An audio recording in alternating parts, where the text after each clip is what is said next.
ሃሌሉያ እግዚአብሔር አምላክና ዝተመስገነ ይሁን ብዛዕባ ስላሴ ክንመሃር ከለና ብኩሉ መዳያትና የድልየና ክንፈልጦ ይግባአና ክንመሃሮኻ ይግባአና ማለት እዩ ምክንያቱ ሓደ ካብቲ ናይ እግዚአብሔር አምላክና መንነት ኣብዛ ሓለፈ ግዜ ባህርያት እግዚአብሔር አምላክና ዝብርኢና ነርና ንእግረ መንገደይ ክብለኩም ዝደሊ ከነስምረላ ዘለና እቲ ባህርያት እግዚአብሔር ዝብል ኣብዛ ሓለፈ ግዜ ዝተመሃርናዮ ባህርያት እግዚአብሔር አምላክ ምእንቲ በቀሊሉ ክንፈልጦ ናይ እግዚአብሔር ስሙ መን ምዃኑ በባህርያቱ እቲ መፀውዒ ስሙ ናይ ባህርያቱ መግለጽ ስለ ዝኾነ አስማት እግዚአብሔር አምላክ አውጪና ብዛዕባ ባህሪ እግዚአብሔር አምላክ ሪኢና ነርና ማለት እዩ ስለዚ እዚ እግዚአብሔር ባህሪኡ ከምዚ እግዚአብሔር አምላክና ከምዚ ዓይነት አምላኽ ኢልና ዝተምሃርናዮ ንእግዚአብሔር አቦ ንእግዚአብሔር ወዲ ንእግዚአብሔር መንፈስ ቅዱስ ዝውክል ናይ እግዚአብሔር ባህሪ ምዃኑ ክንፈልጦ ይግባአና እዩ እዚ ንእግረ መንገዲ ይክብሎ ማለት ስለዚ ተምሃርናዮ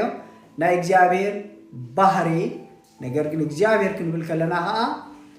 ስላሴ ማለት እግዚአብሔር አቦ እግዚአብሔር ወዲ እግዚአብሔር መንፈስ ቅዱስ ኣብቲ ሓሳብ አለው ማለት ምክንያቱ በባህሪ ሓደ ስለ ዝኾነ ምክንያቱ ባህርያ እግዚአብሔር አምላክ ከመይ ይመስል ኢናሪኢና ነርና ስለዚ ንስላሴ ዝምልከት እቲ ባህሪ ንአቦ ንወዲ መንፈስ ቅዱስ እንካ ሓደ አምላክ ንዑ ዝምልከት ንነብሶ ወከፎም ዝምልከት እውን እዩ ንምባል ዝኣክል እግዚአብሔር አምላክና ዝተመስገነ ይሁን ስላሴ ዝብል ቃል ካበይ መጽዩ ዝብሉ ካልኦት ነጥብታት ካ ክንርኢና መጀመርታ ትምህርቲ ስላሴ ኣብ ናይ ክርስትና እምነት ቀንዲ መሰረት ኣብ ናይ ክርስትና ትምህርቲ ስላሴ ካብታ ሓደ መሰረታዊ ትምህርቲ ናይ ግድን ኢና ክንምሃር ምክንያቱ ኩልና ንፈልጥ ኢና ኣብ ኢንተርኔት ብዝተፈላለየ መልክዑ ብዛዕባ ስላሴ ዝመጽእ ክትዕ ካብታ ሓደ ብጣዕሚ ኣከራኻሪ በዳሂ ከዓ ዝኾነ ኣርእስቲ እዩ ምክንያቱ ገለገለ ናይ ሓሶት መምሃራን ከምኡ ድማ ካልኦት ኣመንቲ ኢና ባህልቲ ካልእ ኣምላኽ ዝኣምኑ ግን ከዓ ኣምላኽ ዘየለ ወይ ድማ ካልእ ሃይማኖት ኣለና ባህልቲ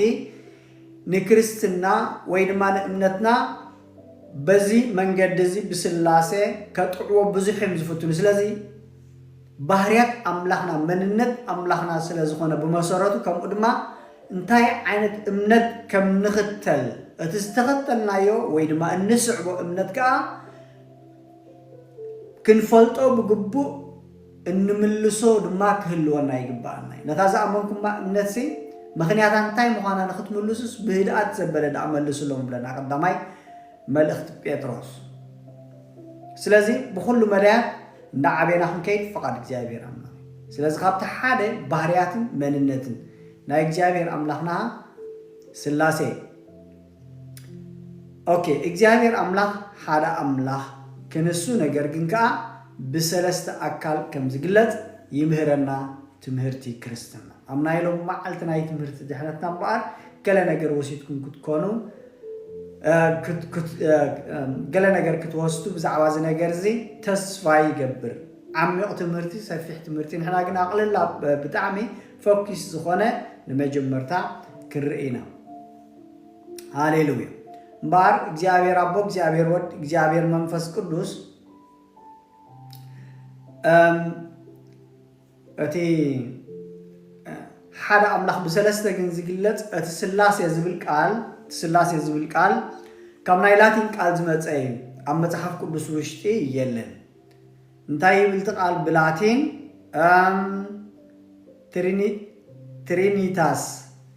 ትሪኒታስ ዝብል ቃል ካብኡ ይመጽ ማለት እዩ እዚ ስላሴ ዝብል ትሪኒታስ ዝብል ካብ ናይ ላቲን ቃል ዝመጸ ኮይኑ በቀጥታ መጽሐፍ ቅዱስ ዝርከብ ቃል ኣይኮነን እቲ ትምህርቲ ኣሎ ማለት ዶክትሪን ትምህርቲ ኣሎ እቲ ቃል ብቃሉ ግን ደሓረይና ማዕበለ ዝመጸ ካብ ናይ ላቲን ቋንቋ ዝተወስደ ቃል እዩ ሰለስተ ዝብል እሱ ከዓ ነቲ ኣካል ናይ ስላሴ ይገልጽ ተባሂሉ ዝተሓረ ቃል እዩ ማለት እዩ ንስላሴ ክገልጾ ይኽእል ተባሂሉ ዝተወስደ ቃል እዩ ሕጂ መብዛሕትኡ ግዜ ተቃውምቲ ክመፁ ከለዉ ተኸራኸርቲ ክከራኸርኩም ከለዉ ወይ ወንጌል ክትምስክሩ ከለዉ ናይ ጀሆቫ ዊትነስ ናይ ሓሰት ናይ ካልኦት ናይ ምስልምና ካልኦት ዝተፈላለዩ ንክርስትና ብዛዕባ ስላሴ ብፍላይ ማለት እዩ ብዛዕባ ዝርእስቲ እዚ ከጥቅዑ ኢሎም ዝመፁ ክቃወሙ ኢሎም ዝመፁ ንእምነትኩም ከዳኽሙ ኢሎም ዝመፁ ናይ ብሓቂ ከዓ ኮነ ኢሎም ንምፍራስ ስለ ዝመፁ ፍልጠት ኣለዎም ኣእምራዊ ሰብኣዊ ዝኾነ ፍልጠት ኣለዎም ነገር ግን መንፈሳዊ ዝኾነ ወይ ድማ ካብ ምግላፅ ዝመፀ ፍልጠት የብሎም ስለዚ እቲ ስላሴ ዝብል ቃል እኮ ኣብ መጽሓፍ ቅዱስ የለን ኢሎም መጀመርታ ታሽሙ ክገብርኩም ክፍትኑና ዝመፁ ማለት እዩ ወይ ድማ ከዋጥሩና ዝመፁ ኣየገድስኒ ቃል ኣሎ ዲ የለን በቲ ሓደ ወገንካ ኣየገድስ እዩ ንምንታይ እዩ እቲ ትምህርቲ ቀንዲ ዘድሊ ብዛዕባ ስላሴ ንስላሴ ዘለ ኣሎ ኢልካ ከም ትምህርቲ እንተዳ ኣቕሚጥካዮ ይትጌጋ እምበር እቲ ትምህርቲ እንተዳ ኣልዩ ስላሴ እንተዳ ኣልዩ እቲ ሰለስተ ዝብል ቃል ካብ ላቲን ዝመፀ ድሓረይ ድሕሪ ዝመፀ ንስላሴ ምግላፅ ተጠቕሙሉ ምጥቃም ጌጋ ይኮነ ስለዚ በዚ ነገር እዚ ክንስንብድ ኣይግባአናኒ ወይ ድማ ዝኾነ ነገር ክስማዓና ይግባኦኒ ስላሴ ዝብል ቃል በቃሉ ኣብ መጽሓፍ ቅዱስ የለን ኢሎም ከዋጥሩና ዝመፁ ወይ ድማ ሕቶ ዘብዝሑልና ወይ ድማ ከጠራጥሩና ዝመፁ ሕጂ ስላሴ ዝብል ቃል ብፍላይ ናይ ሃይማኖት ናይ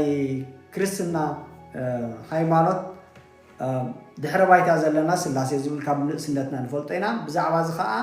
ወላ ሓደ ፀገም የብልናን ማለት እዩ ምክንያቱ ካብ ንእሽተና ብዛዕባ ስላሴ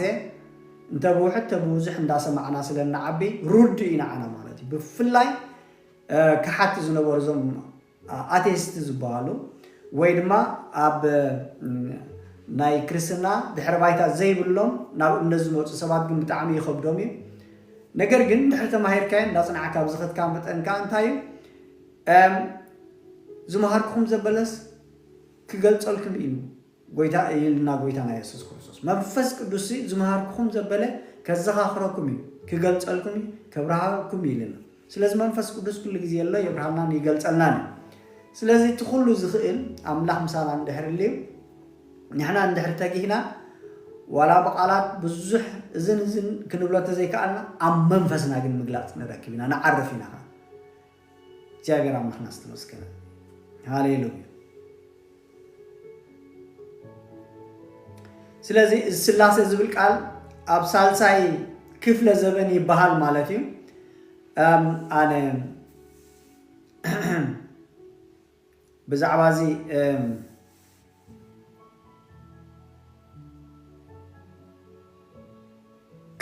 ታሪክ ከም ዝብሎ ሬታ ታሪክ ከም ዝብሎ ኣብ ሳልሳይ ክፍለ ዘበን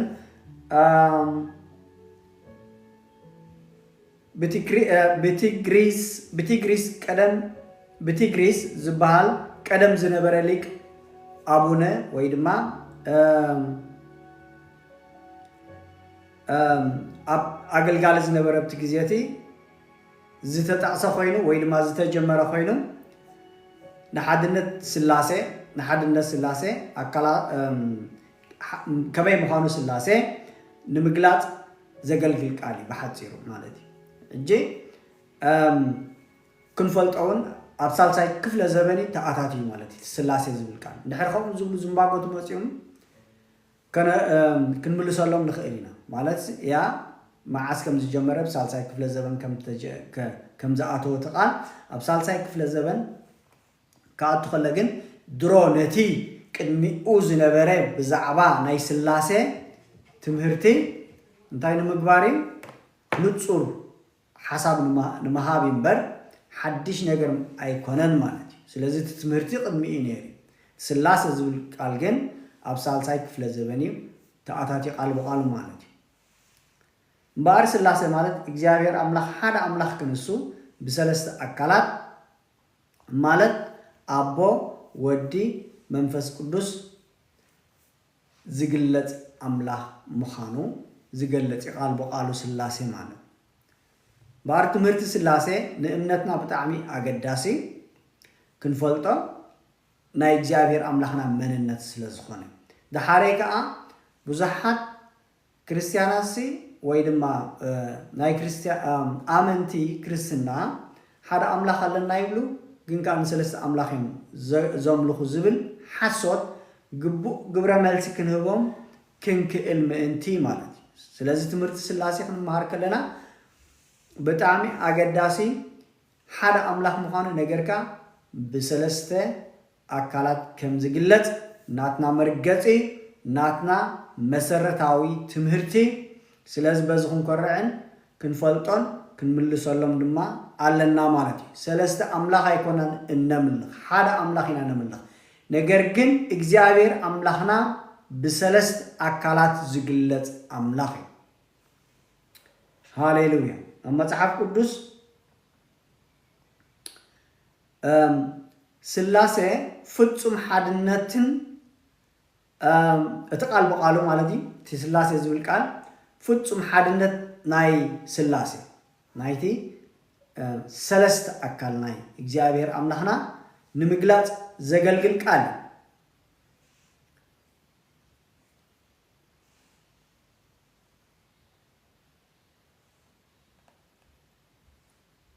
ሃሌሉያ ኢየሱስ ክርስቶስ ጌታ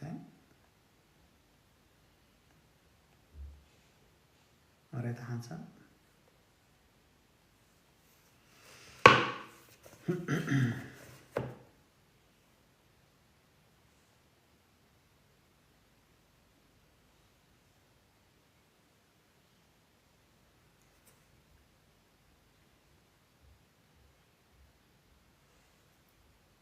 ኦኬ ቆርብ ታሽሙ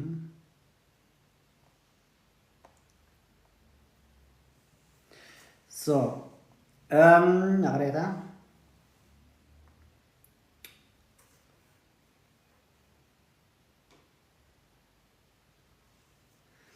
እቲ ትምህርቲ ናይ ስላሴ ካብ ቀደም ዝነበረ ግን ብዙሕ ዓመታት ንጹር ትምህርቲ ናይ ክርስትና ጌርካ ንምቕማጡ ግዜ ዝሓተተ ብዙሕ ዋጋ ዝኸፈለ ከዓ ስለ ዝኾነ እቲ አመጻጽኡ እቲ ቃል ንዕኡ ንምግላጽ ዝተጠቕሙሉን ምስቲ ግዜ ዝተኣታተወ ምዃኑ ንጹር ኮይኑ ምእንታን ክርዳኣና ንዝብል እዩ ማለት እዩ ስለዚ እቲ ቃል ናይ ስላሴ ሓድነትን ከመይሎም ሓደ ይኾኑን ከመይሎም ድማ ሰለስተ አካል ይኾኑ ንምግላጽ ዝኣክል ዘገልግል ቃል እዩ ማለት እዩ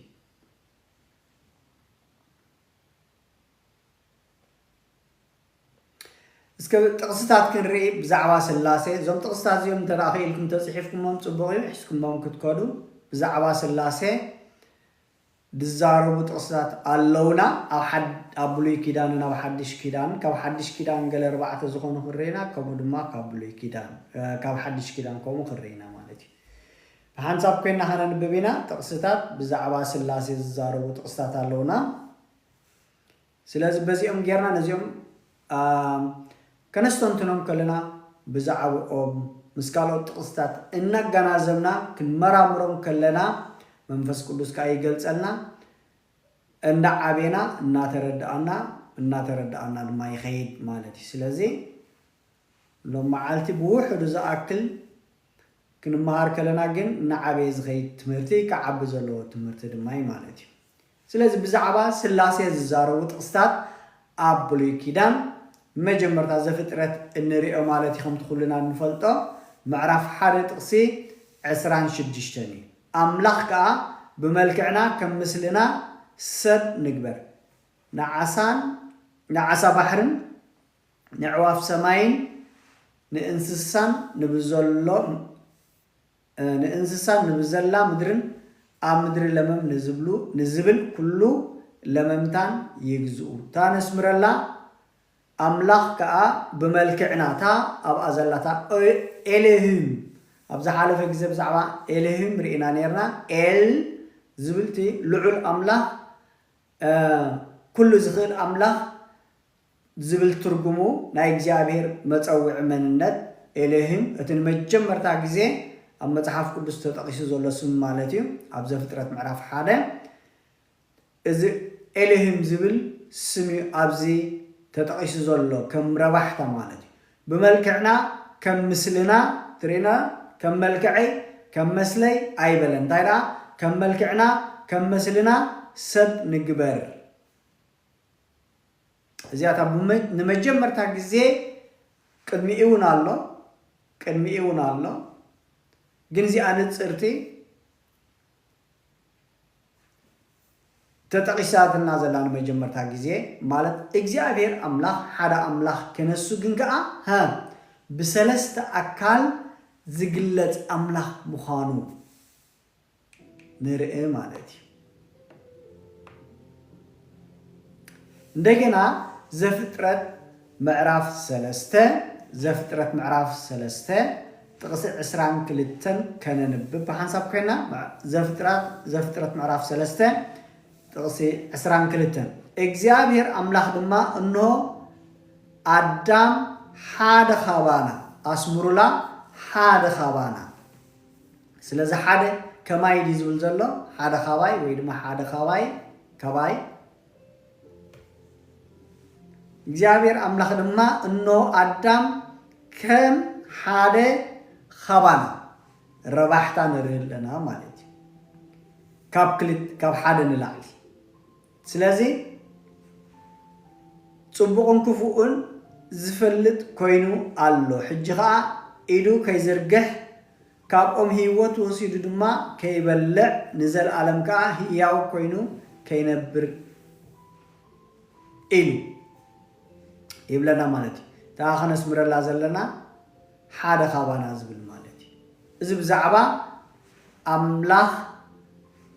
كاب حدا نلعلي أكل كم منت كم زلوا حدا أملاخ كنسو نجرجن كأ بسلسته أكل زقلت أملاخ مخانو يرئنا مالتي عندنا هنوسخين أبز فترة معرف عصرت حالة قصي شوعته تخيلكم صحافوهم مبار منم زربابوس أيم أنتي كي سمعسي تمت الله تعالى حجي نعو نورد أو خا زربهم ندبالق بله نعو نورد جابر أملاك مسمون كويني نعود نزله سلست أكل سلزله وجابر أملاك نتي ناي سلاسة سلست أكل عمل كيتي نعوز من زلوا سلاسة أبزم زرعنا يوم تقصت ناي إجابير أملاحنا بسلست أكل كم زقلت بزعبا سلاسة نخرج زحق زنات تقصتاتي من دقنا هنوسخينا أب تنبيت إسياس معرف شدشته تقصي شمانته تنبيت إسياس معرف شدشتت قصي شمانته نمن كل إخ منك كخدلنا أيو خمان لهم نمن كل إخ هذا أملاخ نجرجن كأ مثلا أكل زقلت أيو منك كخدلنا أسمر الله كخدلنا كاب حدا للعلي سلازي دقاقمنا زيوم ترايديكون دقاقمنا ولا بزفترة معرف حدا كدمي تقصيش عنتوي تقصيش جيشتم بيمنا دينا دحري تمارسنا دحرينا ونركبنا سلازي أبومول وبولي كيدان كرئ خلنا بستفلالي ملكعو بستفلالي جزين اوانن بزعبا سلاسي زقلت أمر لنا حسب لنا سلازي እግዚአብሔር أملاخنا حال أملاخ إيو نجرجن كأ بسلست أكال يزقل سلازي حال أملاخنا نملخ سلست أملاخ يكوننا نوي بزحات أملاخ يكوننا نملخ حال እግዚአብሔር أملاخنا نملخ إذا أملاخ زقين መጽሐፍ ቅዱስ ምህረና በሰለስተ አካላት ዝግለጥ አምላኽ እዩ እዚ ሐሳብ እዚ እዚ አምር እዚ ወይ ድማ ዝፍልጠት እዚ ክንርድኦን ክንፈልጦን ናይ እግዚአብሔር አምላኽና መንነት ምዃኑ ተረዲእና ፈሊጥና ነቲ ዝኣመናዮ ነቲ ንስዕቦ አምላኽ መን ምዃኑ ተረዲእናን ፈሊጥናን ንዝመፀና ክትዕ ናይ ሓሶት መምሃራ ናይ ሓሶት ሃይማኖት ንዓ ንክርስትና ንምጥቃዕ ዘምፅዎ ኩሉ ዓይነት ብድሆታት ድማ ክንገጥመሉ ይግባአና እግዚአብሔር አምላኽ ዝተመስገነ ይሁን ምክንያቱ እግዚአብሔር አምላኽና እግዚአብሔር አምላኽ ዝተመስገነ ይሁን ንሱ በይኑ ሓደ አምላኽ ነገር ግን ከዓ በስላሴ በሰለስተ አካል ዝግለጥ አምላኽ እዩ ሃሌሉያ እግዚአብሔር አምላኽና ዝተመስገነ ኣብ ሓድሽ ኪዳን እንድሕር ከድና ሪእናኻ ብዛዕባ ስላሴ ንኽርዳእ ዝሕግዙና ጥቕስታት ኣለው ወንጌል ማቴዎስ ክንከይድና ወንጌል ማቴዎስ ምዕራፍ 3 ጥቕሲ 16-17 እዚ እቲ ጎይታና ኢየሱስ ክርስቶስ ክጥምቕ ከሎ ናይ እንሪኦ ናይ ስላሴ ምግላጽ ኢየሱስ ምስ ተጠምቀ ብኡኡ ካብ ማይ ወፀ ይብለና እነሆ ከዓ ሰማያት ተኸፍተ መንፈስ አምላኽ ድማ ከም ርግቢ ወሪዱ ኣብ ርእሱ ክቕመጥ ረአየ እነሆ ድማ ብኡ ሰመርኩ ፍቱው ወደይ እዚ ዝብል ድምፂ ካብ ሰማይ መፀ ኣብዚ ሕጂ እንታይ ንርኢ ኣለና ሰለስተ አካላት እግዚአብሔር አምላኽና ሓደ አምላኽ እዩ ወእስራኤል ስማዕ እግዚአብሔር አምላኽና ንሱ ሓደ አምላኽ እዩ እግዚአብሔር አምላኽና ሓደ አምላኽ እዩ ነገር ግን ከዓ በሰለስተ አካላት እዩ ዝግለጽ ኣብዚ ንሪኦ ሕጂ ጎይታ ኢየሱስ ክርስቶስ በአካላ ውሎ መንፈስ ቅዱስ ብምስሊ ርግቢ ኣብ ልዕሊኡ ወሪዱ ከምኡ ድማ ካብ ሰማይ ድምፂ ናይ እግዚአብሔር አቦ ብውሰመር ክፍቱ ወደይ ዝዩ ክብል ከለኻ ንሰምዕ ስለዚ እግዚአብሔር አምላኽና ሓደ አምላኽ ነገር ግን ከዓ በሰለስተ አካል ዝግለጽ ንሕና ኣብ ስላሴ ንኣምን ኢና ስላሴ ማለት ከዓ ሰለስተ ማለት እዩ ሰለስተ ማለት ከዓ እንታይ እዚ ትናይ እግዚአብሔር አምላኽ በሰለስተ አካል ከም ዝግለጽ መብርሂን መግለጽን እዩ ማቴዎስ ምዕራፍ 28 ጥቕሲ 19-20 ብሓንሳብ ኣሎ ማቴዎስ 28 ጥቕሲ 19-20 ስለዚ ኺዱ ንኹሎም አሕዛብ ብስም አቦን ሓደ ብስም አቦን ወድን ክልተ መንፈስ ቅዱስን ሰለስተ እናጥመቕኩም ዝኣዘዝኩም ኩሉ ክሕሉ ከዓ እናመሃርኩም ደቀ መዛሙርቲ ግበርዎም እነሆ ድማ ኣነ ክሳብ መወዳእታ ዓለም ኩሉ መዓልቲ ምሳኻትኩም እየ ኣብዚ ከዓ ናይ ስላሴ ሰለስተ አካላት ናይ እግዚአብሔር አቦ እግዚአብሔር ወልድ እግዚአብሔር መንፈስ ቅዱስ ሰለስተ አካል ወይ ድማ ምግላጽ ናይ ስላሴ ኣብዚ ተኸናዊኑ ወይ ድማ ተፈጺሙ ንሪኦ ኣለና ሃሌሉያ ከምኡ ድማ ክልተ ጥቕሲ ክንውስኽ ኢና ብሓድሽ ኪዳን ኢና ዘለና ወንጌል ዮሐንስ ምዕራፍ 14 ወንጌል ዮሐንስ ምዕራፍ 14 ጥቕሲ 16-17 ጥቕሲ 16-17 ኣነ ከዓ ነቦ ክልሙነ መን እዩ ዝብል ዘሎ ጎይታና ኢየሱስ ክርስቶስ ኣነ ብላ ኣሎ ኣነ ነቦ ክልሙነ ሳልሳይ ሓሳብ ዝመፅእ እንታይ እዩ ንሱ ድማ ንዘለኣለም ምሳኻትኩም ዝነብር ካልእ متصنعنعي كهبكم إيو إتي منفس حكي منفس قدوس عالم زيت ريون زيت فلطن سلازخونت كتقبلهم أيكون الله ينسخاتكم جنام سخاتكم ينبر أبهاتكم ون كنبري ما مسخاتكم يحضر أبهاتكم كنبري ما تفلتوا إخم هاليلويا جابر عم نحن نستمسكن ده ترى يكون نتصور مش ده كما يمسلكم سكحار حالك وري يردعكم تاشم بحنسب نخيط تلينا خفلت سمع لهم صبو دمصاي كما يلو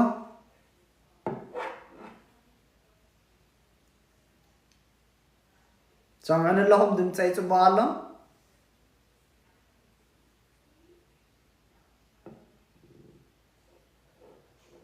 آمين هاليلويا اوكي اسمع الله مالت صبو هاليلويا بالزعبه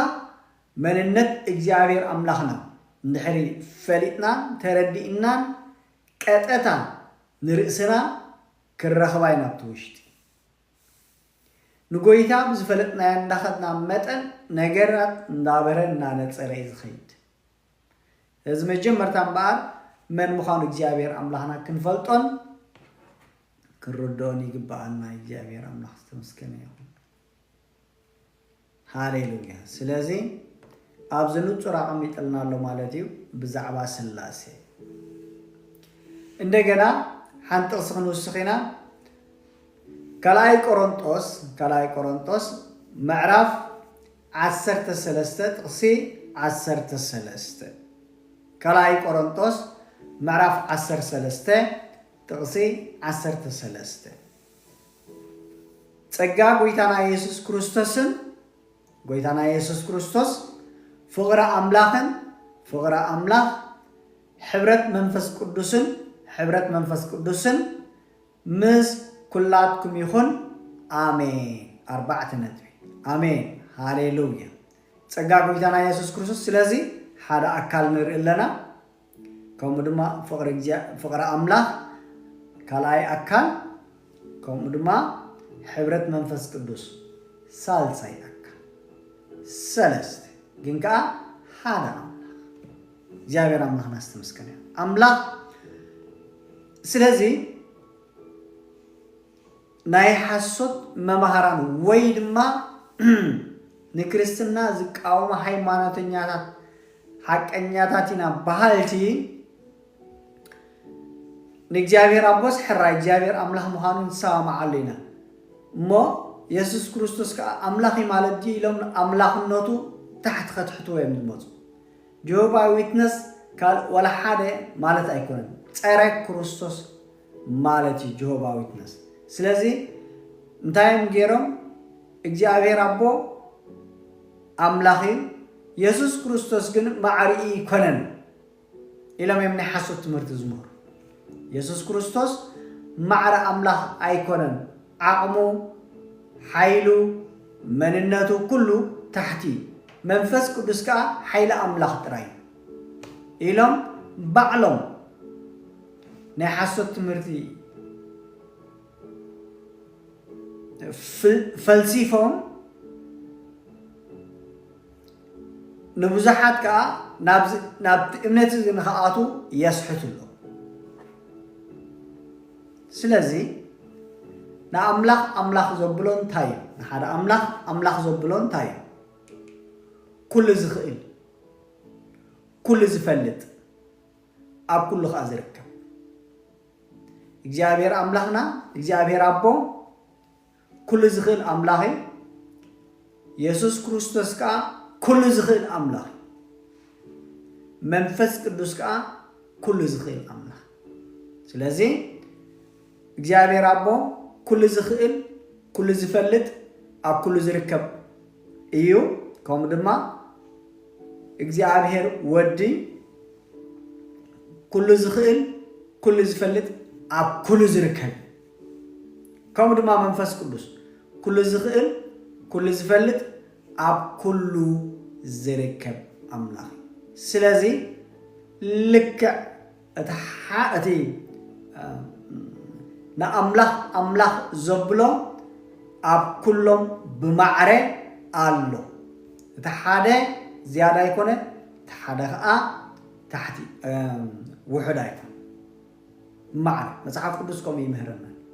مصحف قدس مهرنا بخلو حادة مخانو بخلو حادة مخانو اسكام تقصخنا نببينا نوحد بلد تقصي أجن أحنسب كنا ننبب كتحجزنا مالتي سلازي إذا كل زي أبزن ننببه أبجابير أبولو أبجابير ود أبجابير منفس قدس الله سلازي أحنسب كنا ننبب مزمور داوود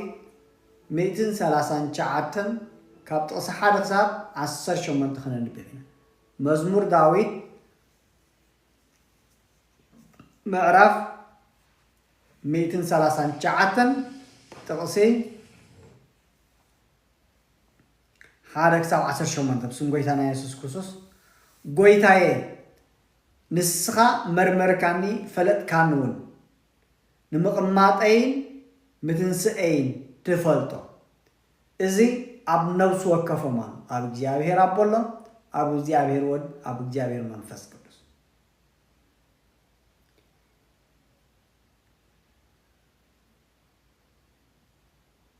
أتحدث فلتو أتحدث زي فلتو يلن أتحدث قولو أتحدث زي قولو يلن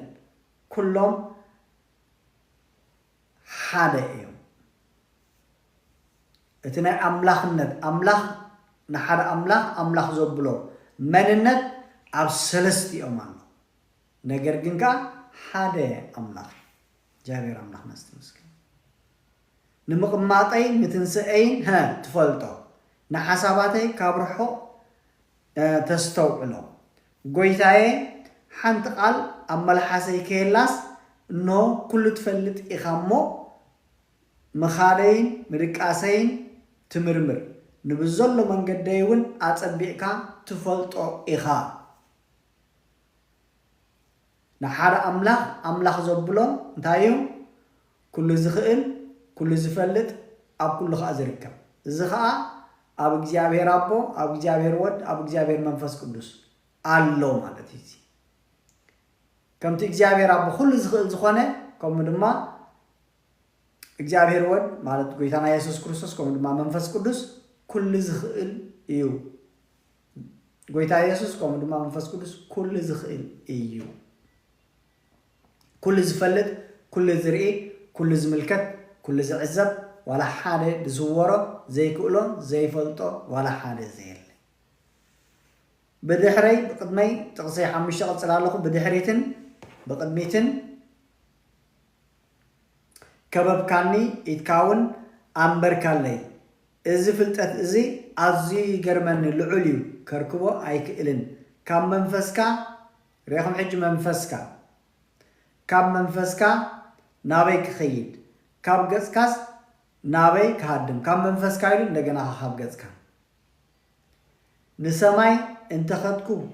نسقى أو الله منفسي أبسيول انت أنصفكو إنه نسقى أو إخا أخناف وقحتا انت وصوتكو أم مدري أو وسن مدري أو وسن مدري انت تقمطكو أو خا إتكا كتمرحني يمانيت إتكاون كتحزني تقص عسرت حدا سلمات يخولني أبزراي زلو برهان كا ليتي يخون انت بالكو نسخاس سلمات وكو عايز المتكان ليتخا كم معالتي تبره سلماتن برهانن ناغا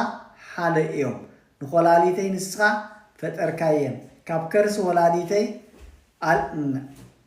أبكرس ولاديتي عالم كاني مستنكرن دنك إنجيركا فتير كاني إخامو كما سوكا كبرتاتكا مستنكر إيو نفسيون أتبقات فلطو بحبو مستفتركو أبكرس مدري تعالمكو عطاتمتي أيتخولاخان أيتخا دك خلخو رأياني إتن مدوبات معالتتات حانتوكا كينبرت كلن أب مصحفك تصحفا وأملاح حسابات كان أي كندي كبري قطرس كندي عبيو انت قطركو كابحوص أيبزه انت نقحكو جنا مساخة إذا كله نايجي أبير نا أملاح زبلو كله كعالمنته كل زخيل كل زفلت أب كل زركب إذا من النتيجة أب سلستيو أكل نايس اللاسة بمعرة الله بمعرة يقلت سلازيتنا أملاح زبلو أب نوسو كف أكل نايس اللاسة بمعرة الله جابير أملاح نستمسكني سلازي كما يلي أمو أبي دولة تفللي أتمرخب نايس اللاسة كنبل نحرفينا ويدما تفللي مالت بأونتاوي تفللي أبي الله أتمرخب أتي مجد تعمل أتمرخب كه أبي يزولو نحريلنا مالتي بفلاي أزين بزعبا مدحان دك سبات بزعبا ناي مدحان أجندا ناي مدحان مدب وجابير أمنا كفتم كله أتزبيو ترى أتزبيو أتزعيو إيو أو يزولتي النريو مالتي بزيادة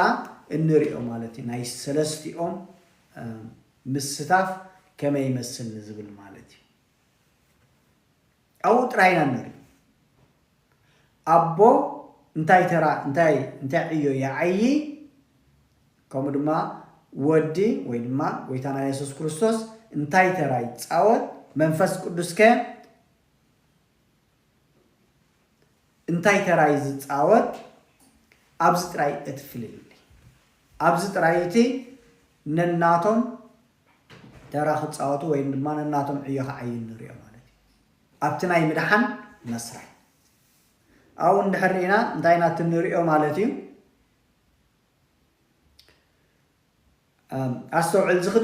نستوعل زخن بالكلمة جاب كم تعنت وين مجمع مرتازم بمناه وإسرائيل سمع جابير أملاخنا حدا جابير جن أمدحن ناي مدحن مسرح كفت صام كله خلنا جن ناي سلست يوم ترى كجلت كل النريو ناي سلست يوم ترى كجهات كل النريو ناي سلست يوم ترى كجلت كجهات كل النريو أو إن تنريو أو تاوز خانة من فلله قالوا تايكونن جن أو تاوز خانة مجلس نايس اللاسة مجهد نايس اللاسة نريو تي نمرحان دك سبات أبوز زت أوتو ترى ويدما أبوز صرح أبوز جبر عيو كمدما قويتانا يسوس كريستوس زغبرو زعيو زتصاوتو ترى كمدما منفس قدوس زعيو زغبرو سراح زتصاوتو ترى نناتهم بوتا نناتهم عيو نناتهم سراح نرئما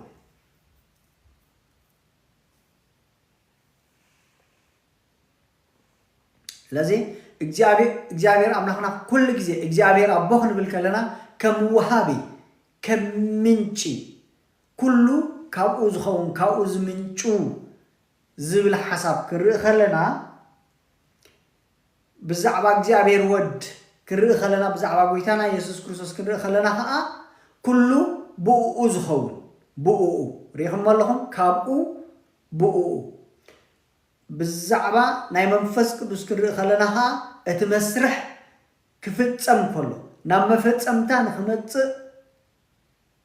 ዝፃወቶ ተራ ወይ ድማ ዝዓይዕዮ ናይ መንፈስ ቅዱስ ምዃኑ ንርኢ ማለት ስለዚ እግዚአብሔር አምላክ ንወዱ በጃ ሕሊፉ ሂብና ጎይታና ኢየሱስ ክርስቶስ ከዓ ኣብ ክንዳና ርእሱ ሂቡ ስለዚ አቦ እንታይ ይገብር ኣሎ ይህብ ኣሎ ማለት ወድኸ ኣብ ክንዳና ርእሱ ይወሃብ ኣሎ ትምድሓን ብኡኡ ይኾነልና እቲ ምንጭ መበገስ ከዓ እቲ መሃብ ካቦቦ እቲ ምክንዋን ኩሉ ጎይታና ኢየሱስ ክርስቶስ ጀሚሩ ክሳዕ ዝውድእ ናይ ምድሓን መስርሕ ኩሉ ዝተፈጸመ ብናይ መንፈስ ቅዱስ ደገፍ ብናይ መንፈስ ቅዱስ ስራሕ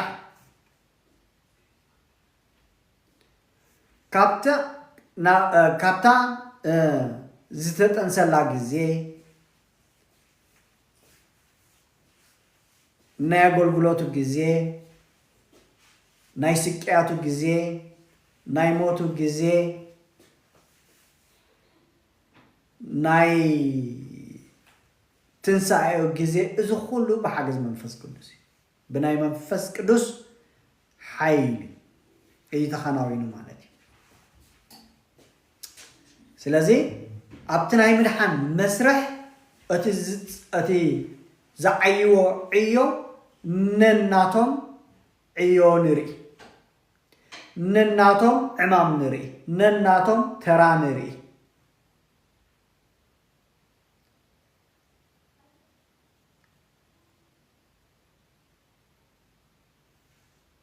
ማለት እዩ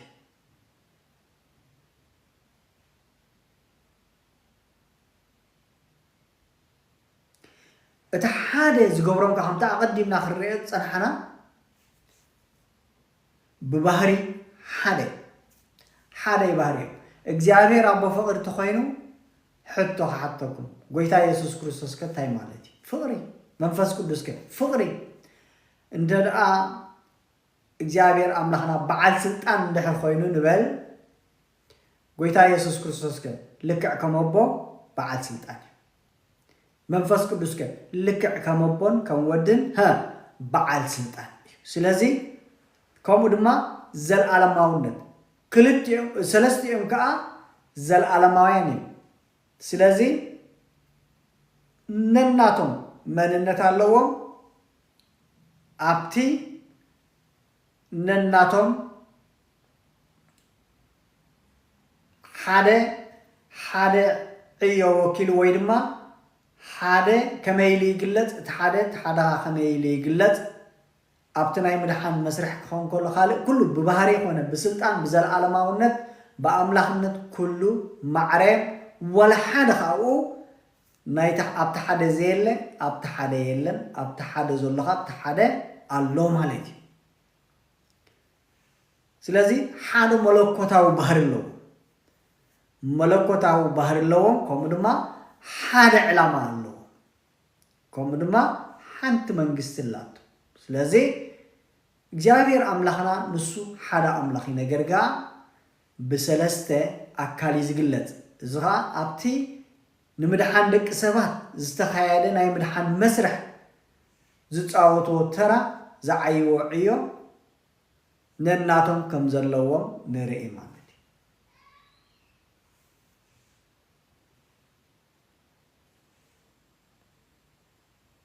ሃሌሉያ እግዚአብሔር አምላኽና ዝተመስገነ እስከ ቁሩብ ጥቅስታት በዓልኩም ተንብብዎ ኣብ ኩሉ ከም ዝርኤናዮ ማለት እዩ እቲ ኣብቲ ዕዮ ናይ ምድሓን ደቂ ሰባት ዝፃወትዎ ተራ ዝዓይዎ ዕዮ ኣቦ ዝገብሮ ካልእ እዩ እቲ ወዲ ዝገብሮ ካልእ እዩ መንፈስ ቅዱስ ዝገብሮኻ ካልእ ነናቶም ርኢና ኣለና ስለዚ ኩሉ ግዜ ኣቦ ከም ወሃቢ ንሪኦም መጽሓፍ ቅዱስ ማለት ኣቦ ኩሉ ግዜ ከም መመንጨው ከም መበገሲ ከም ወሃቢ ጎይታና ኢየሱስ ክርስቶስ ከዓ ከም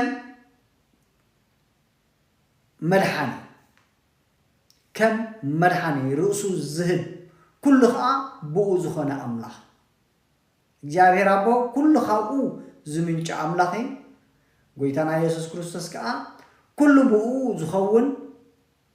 አምላኽ ትመድሓኒ መንፈስ ቅዱስ ከዓ ኩሉ ብኡ ዝከናውን ኩሉ ብኡ ናብ መፈጸምታ ዝመጽእ ኩሉ ብኡ ናብ መፈጸምታ ዝመጽእ እቲ መስርሕ زود كل بحيل منفس قدس يزخو سلازي بزعبا እግዚአብሔር አቦ بزعبا ባህሪያቶም ሓደ ምዃኑ ጥቕሲ ክህበኩም ኣብ ኩሉ ማለት ብዛዕባ እግዚአብሔር አቦ ብዛዕባ ባህሪያቱ ዝገልጽ ጥቕሲ ዘለዓለማዊ ምዃኑ ከምኡ ድማ መንፈስ ቅዱስ ጎይታና ኢየሱስ ክርስቶስ ድማ ከመቦ ዘለዓለማውያን ምዃኖም እግዚአብሔር አቦ ኣብ መዝሙር ዳዊት 9:2 እንድሕሪና እግዚአብሔር አቦ ዘለዓለማዊ ኣምላኽ ምዃኑ ንርኢ ማለት እዩ ዘለዓለማዊ ኣምላኽ ከምኡ ድማ ወድ እግዚአብሔር ወዲ ኣብ ራእይ 1 ካብ 8-17 ዘሎ እንድሕሪና ከምኡ ዘለዓለማዊ ኣምላኽ ምዃኑ ከዓ ንርኢ ማለት እዩ ስለዚ ብባህሪ ከምቲ እግዚአብሔር አቦ ዘለዓለማዊ ዝኾነ ከምኡ ድማ እግዚአብሔር ወዲ ዘለዓለማዊ ከምኡ ድማ መንፈስ ቅዱስ እንድሕሪና ኣብ ዕብራውያን ምዕራፍ 9:14 ዘለዓለማዊ ኣምላኽ እዩ ከምቲ እግዚአብሔር አቦ ዘለዓለማዊ ዝኾነ መዝሙር ዳዊት 9:2 ከምኡ ድማ እግዚአብሔር ወዲ ዘለዓለማዊ ራእይ ዮሐንስ ምዕራፍ 1:8-17 ከምኡ ድማ እግዚአብሔር መንፈስ ቅዱስ ዘለዓለማዊ ኣምላኽ እዩ ዕብራውያን ምዕራፍ 9:14 ንርኢ ማለት እዩ እግዚአብሔር አቦና እግዚአብሔር አቦ ኩሉ ዝኽእል ኣምላኽ እዩ ቀዳማይ ጴጥሮስ ምዕራፍ 1:5 እንድሕሪና ንረኽቦ ማለት እዩ ሓሳብ ከተንብብዎ ትኽእሉ ኢኹም ተጽሒፍኩም ጽቡቕ እግዚአብሔር አቦ ኩሉ ዝኽእል ኣምላኽ እዩ ከምቲ እግዚአብሔር አቦ ኩሉ ዝኽእል ኣምላኽ ዝኾነ ከምኡ ድማ እግዚአብሔር ወዲ ኩሉ ዝኽእል ኣምላኽ እዩ ካልኣይ ቆሮንጦስ ምዕራፍ 12:9 እንድሕሪና ንረኽቦ ኢና ከምቲ እግዚአብሔር ወዲ ኩሉ ዝኽእል ኣምላኽ ዝኾነ ከምኡ ድማ እግዚአብሔር መንፈስ ቅዱስ ኩሉ ዝኽእል ኣምላኽ እዩ ሮሜ ምዕራፍ 15:19 ተኸይድና ንረኽቦ ኢና እግዚአብሔር ኣምላኽና ኩሉ ዝፈልጥ ኣምላኽ እዩ እግዚአብሔር አቦ ኩሉ ዝፈልጥ ኣምላኽ እዩ ከምቲ እግዚአብሔር አቦ ኩሉ ዝፈልጥ ኣምላኽ ዝኾነ ከምኡ ድማ እግዚአብሔር ወድ ኩሉ ዝፈልጥ ኣምላኽ እዩ ከምኡ ድማ መንፈስ ቅዱስ ኩሉ ዝፈልጥ ኣምላኽ እዩ ጥቕሲ እግዚአብሔር አቦ ኩሉ ዝፈልጥ ኣምላኽ እዩ ኤርምያስ ምዕራፍ 17 ጥቕሲ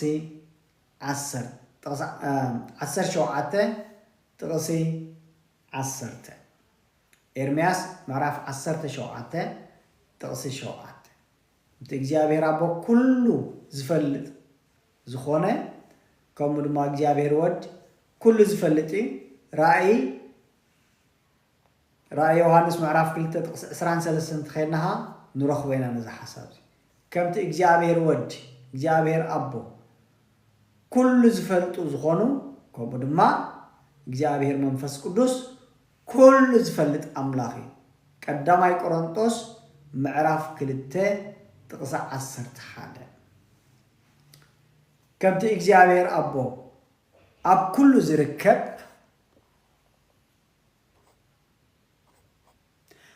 እግዚአብሔር አቦ ኣብ ኩሉ ይርከብ ከምኡ ድማ እግዚአብሔር ወዲ ኣብ ኩሉ ይርከብ እግዚአብሔር መንፈስ ቅዱስ ከዓ ኣብ ኩሉ ይርከብ እግዚአብሔር አቦ ኣብ ኩሉ ይርከብ ጥቕሲ ኤርምያስ 23:14 ትንቢት ኤርምያስ 23:14 ከምኡ ድማ እግዚአብሔር ወድ ኣብ ኩሉ ይርከብ ማቴዎስ ወንጌል ማቴዎስ ምዕራፍ 18 ጥቕሲ 10 ከምኡ ድማ እግዚአብሔር መንፈስ ቅዱስ ኣብ ኩሉ ይርከብ መዝሙር مئتين سلاسان جعتن عن طبيب ببنيا نيرنا تقصي شو عتزلنا كم من فسكس نبي كهدم وين ما كخيدي نبولا حاله مخنياتو منفس قدوس أب كله يركب هاليلويا هاليلويا እግዚአብሔር አምላክና ስተመስገን እግዚአብሔር አምላክና ወይም እግዚአብሔር አቦ ቅዱስ አምላክ ከምኡ ድማ እግዚአብሔር ወድ ቅዱስ አምላክ እዩ ፍሉይ ማለት እዩ ቅዱስ ማለት ፍሉይ ማለት እዩ በሁሉ ነገሩ ፍሉይ እግዚአብሔር አቦ ቅዱስ በሁሉ ነገሩ ፍሉይ እዩ رأي يوحنس معرف 15 تقصر بعد كم تأبو قدوس بخل نجارو فلوي زخانة كم دما እግዚአብሔር ወድ بخل نجارو قدوس بخل نجارها فلوي إيو جبر حواريات معرف 3 تقصي 14 كم እግዚአብሔር أبو كم دما እግዚአብሔር ወዲ بخل قدوسات بخل نجارهم دما فليات زخانة كم دما እግዚአብሔር منفس قدوس بخل فلوين بخل دما قدوسني لوقاس معرف حاده تنبيت لوقاس وانجيل لوقاس معرف حاده تقص 15 هاليلويا እግዚአብሔር አምላክና ዝተመስገነ እዛ አምላክ እዚ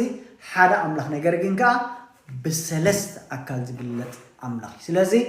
ብዙሓት አማልክቲ ይኮና እናምልኽ ሓደ አምላክ እዛ አምላክ እዚ ግን እዚ ንሕና እናምልኾ አምላክ አብርሃም አምላክ ይስሐቅ አምላክ ያዕቆብ እዚ መጀመርታ ርእሱ ዝገለጸ አምላክ እስራኤል ሰማይን ምድርን ዝፈጠረ አው ዘሎ ሁሉ ዝገበረ ምድርን መልአታን ባሕርን አው ዘሎ ሁሉ ዝገበረ ዝፈጠረ ሓያል ዓቢ አምላክ ሓደ አምላክ ነገር ግን ካ بسلست زجلت أملاح نزا أملاح زينا نملخ سلازي كابت حدا أجدازي بتعمها أكتا عايز خانة من النتنا يجابير أملاح ناي سلازي نعلم تمرتنا كم زي مثل قبل بخون كحدر كت أمكم نداسف حالكم لما خير تصفى يجبر قالنا جروسيتكم كتكونوا لما تسفى يقبري أمن الله خامالتي قويتاي بارا هاليلويا يسوع كريستوس قويتاي بار جابير أملاحنا نسو حدا أملاح نقر بنكا بسلست أكال تقلت أملاح جابير أملاحنا استمسكنا أمزز ولا أملاحنا نملخ كنفلطو بحرياتو من مخانو كان ليلي بخلو بزنا قدما دعابينا كيد يقبع عناي እግዚአብሔር አምላክና ፈሊጥናዮ ተረዲናዮ ማለት ንርእስና ፈሊጥናያን ረኺብናያን አለና ማለት ሃሌሉያ እግዚአብሔር አምላክና ዝተመስገነ ቆይታ ይባረኩም ጸጉ ይብዛሃልኩም ሞ በሐንሳብ ከና ሐፈሻው ጸሎት ክንጽል